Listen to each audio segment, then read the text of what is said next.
everyone, and welcome to In Focus. This is a new series, the second of its kind, where we follow up one of our signature webinars, today's being that of sensory strategies that support participation in daily routines at home with Moira Peña.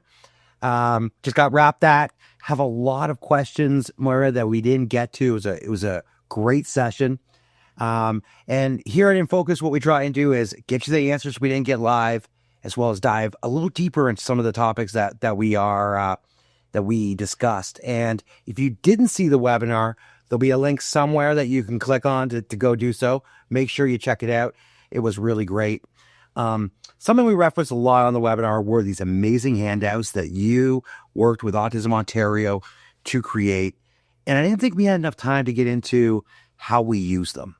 So my understanding is that when they download the documents, that we start with understanding a person's sensory profile. Mm-hmm. Talk to me about what that handout does for a parent or guardian or the like.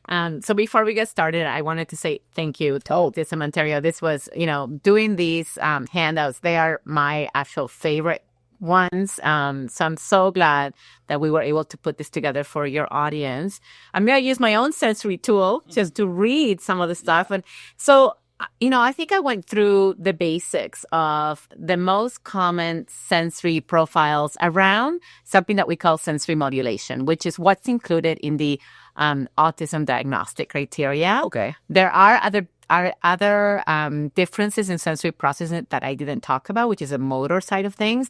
But in terms of this, which is sensory modulation, what I go through in this handout is really giving you ideas. You know how we talked about becoming a detective? That's right, yeah. And so the way that you do this is you're looking at the behavior that you see in front of you. So, and I give you some ideas, like what is the person doing? Are they covering their ears, their eyes? Are they using hats to cover themselves from the sunlight? Are they reacting strongly to smell? Right. So I give you lots of different ideas around how it looks behaviorally. Right. So that then you can start to put some thoughts together about okay, so this person is hyper-reactive in these different senses and particularly in this context, whether it's school, whether it's at home, and so on.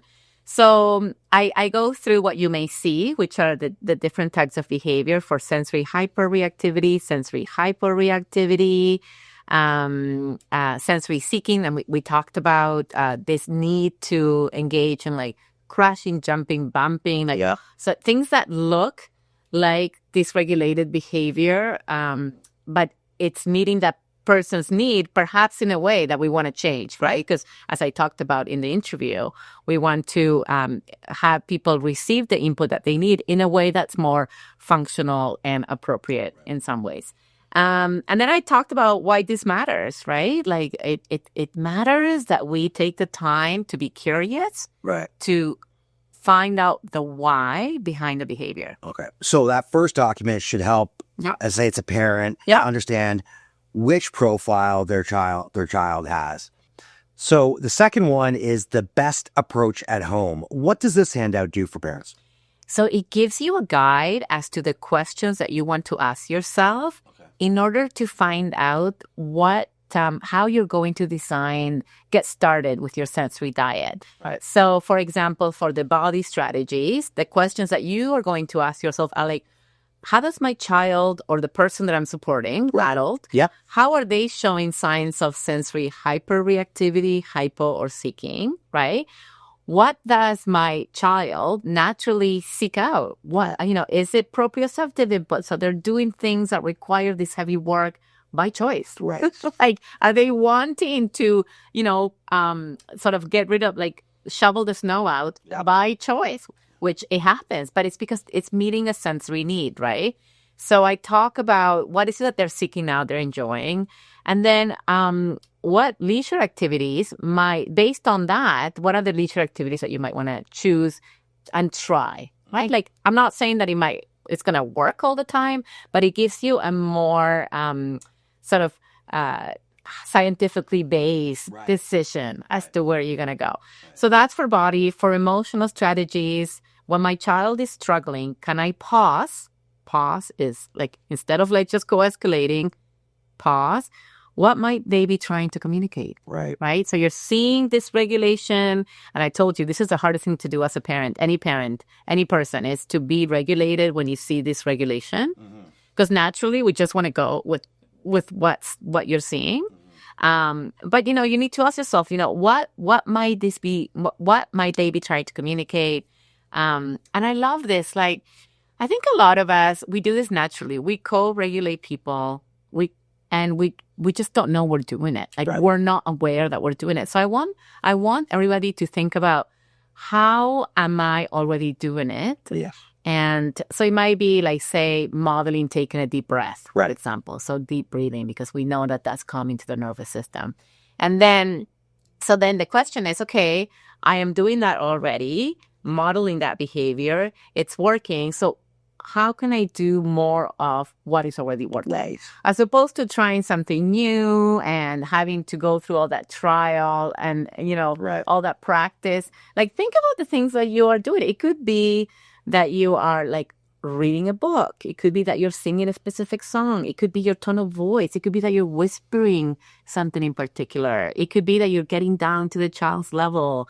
And rather than looking external, Facebook or Instagram, to find the thing that might help, look at yourself and what's already working. Right. And OTs call that using your therapeutic use of self. Okay. So how do you use yourself? Yeah.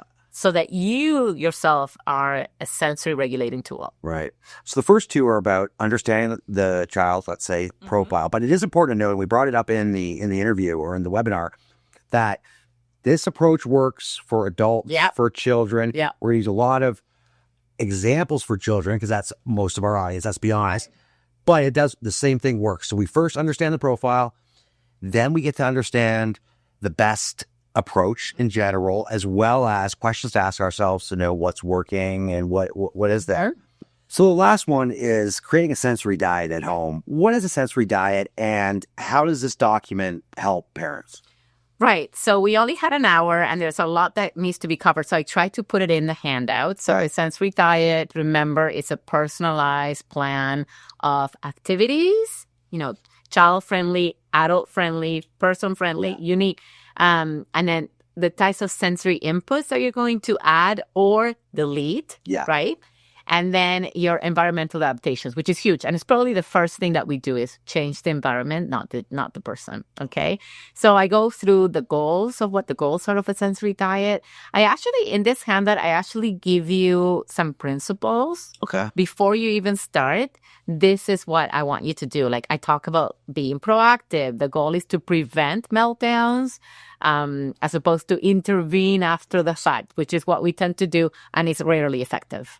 Like, let's just be honest, right? So we want to be a preventionist versus an interventionist.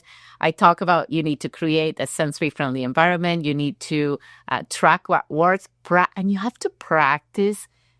Once you come up with the activity, you have to practice it when people are in a regulated, happy state. Like, practice the activity when people are doing well. Right. So it's not like we're going to do this when we're having escalating, and then try and do it then. You want to do it when it's not needed. Yeah, when it's not needed. And then you're going to say, so when I start to feel upset, or whatever word you want to use for like that sort of escalation to a meltdown, these are kind of the things that we want to do. So practice when in a calm state. And prioritize your relationship. Make sure, because that's what's going to be such a buffer and a support. It's a relationship that you have with your child or the person you're supporting. And then what I did is I gave you like using the best strategies to guide you, like different types of vestibular, proprioceptive, and deep touch pressure inputs that you might want to think about. Talked about considering some sensory preferences. How do you make it fun, especially with children? We need to make it fun for them to be motivated to do it. So, and then I gave you a lot. I talked about some call regulation options that you could use, things that you want to try for call regulation. I gave you so much, but remember, you just want to choose 1 or 2 things, try it for a while, 3 weeks, and then, then decide, okay, this is working, this is not working. I'm going to do more of this. Right. I'm going to add something that looks like it. Right. And then we actually go through the 2 sample sensory diets that we talked about during the interview, which is the getting out of the house. Yeah. And a self-care task. And in this case, it was 2 registry. Yeah.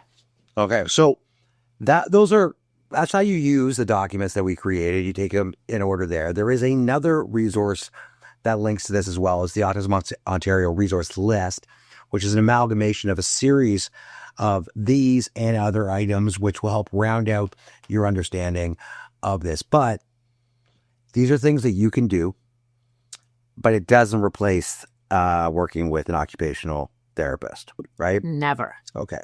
Yeah. So that is something you can still seek out. But in the interim, this will help you get started because these are strategies for making things a little bit easier at home. Now, inside of what we did, we looked at 3 sensory profiles. My understanding is those are most common to children on the spectrum.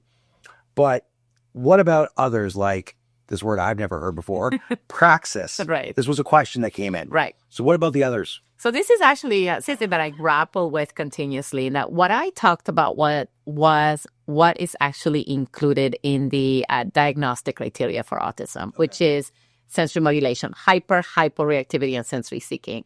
Of course, differences in sensory processing are going to affect your motor function, or, praxis is what we call motor planning, like planning the sequences, motor sequences to complete a task, right? Okay. So if you're riding a bike, you need to be able to pedal, look in front of, you have to put all of these sequences together to be able to do it. Right. That's a praxis. And of course, if you have sensory differences, it's going to be hard because if you get stuck thinking, or that seam in your sock is painful, and, you're not going to be able to follow the sequence because your whole attention is on the texture, right?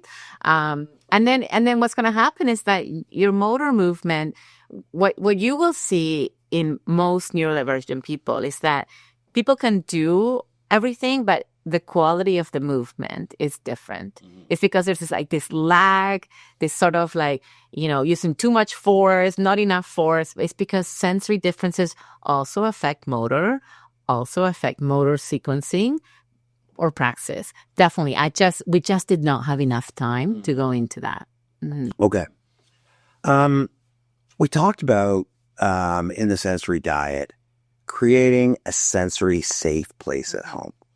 We had a few questions come in talking about, asking do we need to go out and hire a contractor and build out a new room? What if we're on a budget? So what can it look like? What's a cheap and cheerful or inexpensive way of creating a sensory safe space at home? For me, I think we need to think about where in your home do you have the most challenges? Do you experience that likelihood of going straight to a meltdown, right? So a lot of families experience it in the kitchen around, food-related stuff. So you want to have just a corner, like a little corner. I love beanbag chairs. You can make them yourself as well, with stuffies, and just, and putting them into, you can actually just buy the cover and just add.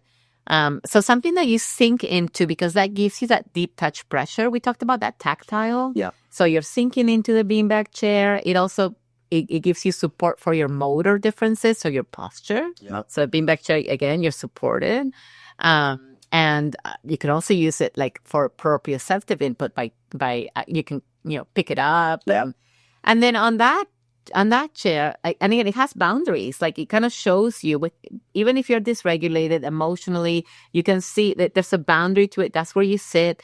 I love the idea of having a sensory preference on top of the beanbag chair. So it could be a blanket that just a lot of people really love a particular type of blanket. Have that there. Have a book that's regulating, a book that the person actually knows, possibly by heart. Mm-hmm. right? So it's not about reading. It's about sort of seeing something predictable that you like. Your noise canceling headphones, I love the word ear defenders because it just tells you exactly what they are. Having those out in the open, right on the beanbag chair, because the hope is that the person will go and pick those up and put them on if they're hyper-reactive and that's what they're looking for. So the idea is to make it something that's there, and that in a moment of overwhelm, sensory overwhelm, meltdown, that visual alone will guide you to sort of go there and retreat. I also like pop-up tents, like little tents, something that you go in.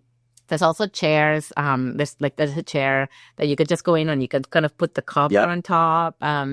So it's a retreat space. So it doesn't have to be complicated. I also love using like twinkly lights, the ones that, and you can even use it in a way that you can turn them on and off, as like when you turn them off, the twinkly, because then it's kind of a sign. Again, you're not using your words. It's a visual sign. Hey, this is your area to retreat. Right.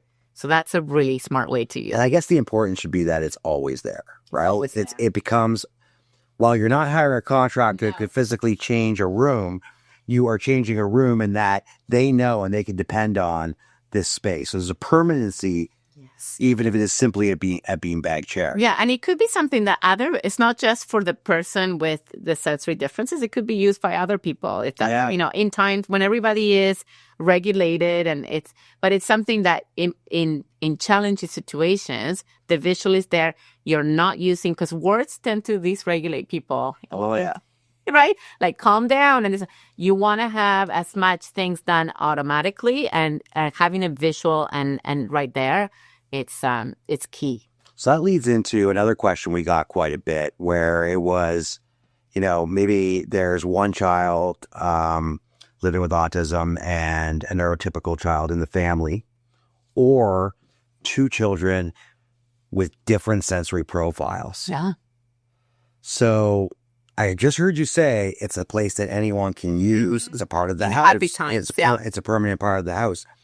But what do you do when you're dealing with children with those kind of different needs? Yeah, and that's always a challenge. But I would say, think of your space like as having different like stations. Yeah. So you have like your sensory calming station, right? That's for your hyper-reactive sensory person.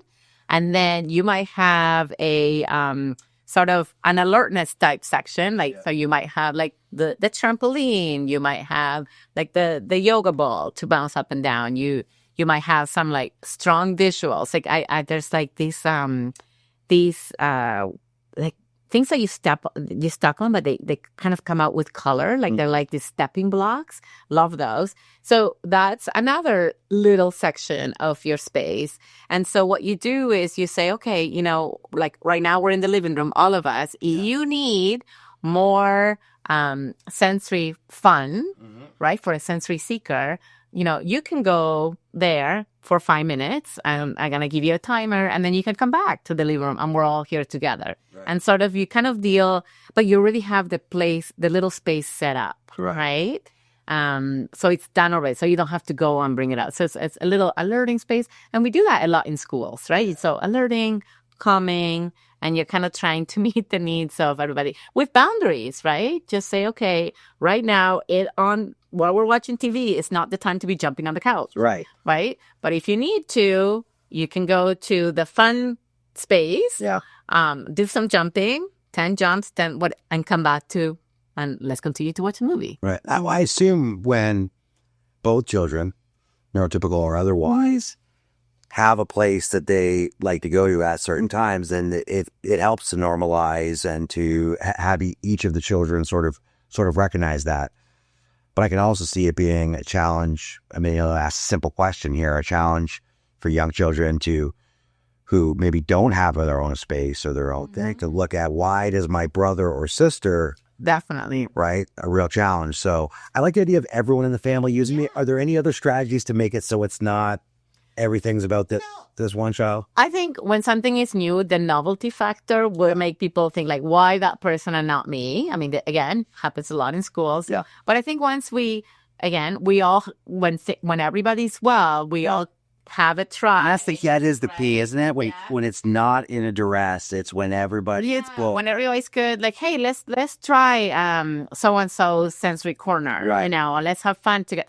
But then, and the fact that then it gets old. Then just people don't want anymore. It's just, I always say to teachers, like, the novelty factor is going to happen, but, just sort of bear with it. Also, what you could also do is, like, we didn't talk about sensory kits, but, you could actually make like a sensory kit where you have like maybe your ear defenders, maybe you have something you like to touch, something you like to smell, a particular book, and you can have a different one kit for one child, one kit for the other, and they both get their sensory kits, and so even though one of the kids may be the ones needing it, right, but they both are getting something, right? So you could also do it in that way. You said, I say to teachers, a novelty will wear off. These types of things are becoming much more common in the school space, are they? Yeah. Okay. Yay, that's amazing. Yeah, teachers are definitely I love working with teachers, lots of OTs work together with teachers in the classrooms. And the goal is really to, as we know, to set up our environments in a way that, yes, it supports the one person, but guess what? It supports all of us, right? So the way that we have ramps to go into stores, like for wheelchair users, but then you see moms with their strollers using it, right? But it was intended for a particular. So that's what we want. We want to come up with strategies that are definitely supportive of maybe a particular population, but guess what? It just supports everybody in the classroom. And no matter how supportive any school or teacher is, the twinkly lights beanbag chair with the one book and the headphones, it's not going to be the exact same at the school as what you have at home. So when you've worked it out at home, and now you've got to apply this framework in a school where there's a lot more and different inputs, there's collaborators, and there's other children. How do we go about this process, assuming we've mastered it at home? Yeah. How do we go about it in the school? Because that's going to be the next big challenge for most of our parents. But I think that's a great idea in terms of trying things out at home first, seeing what works, so that you have more of an informed way to speak to a teacher and say, hey, this has really worked at home. Give her the pictures, maybe, like run down what it might be. Do you think there's some ways that we can get this into the classroom? And there are many ways that you can have islands of retreat in the classroom. And most teachers do. Like, most teachers have a little tent. You'd be surprised. Or, like, they have, like, I've seen, like, what we call womb spaces where, like, under the teacher's desk, there's, like a cozy corner and the kid and the child goes there.